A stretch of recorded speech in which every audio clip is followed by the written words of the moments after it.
Guys, ngayon guys, yung kinain ko na papaya, yung isang buong papaya yung kinain ko guys. Ito yung ano niya.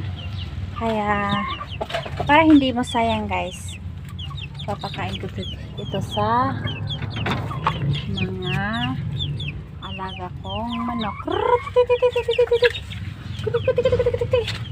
Ayan. Ayan. Ayan. Ay. Papakain ko sa kanila para hindi naman yun masayang. At para healthy din yung mga alaga kong manok.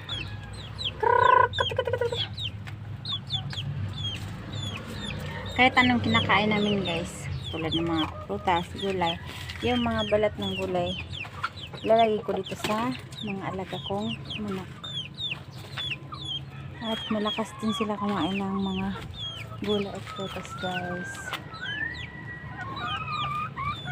Para hindi naman masayang, napakinabangan pa rin.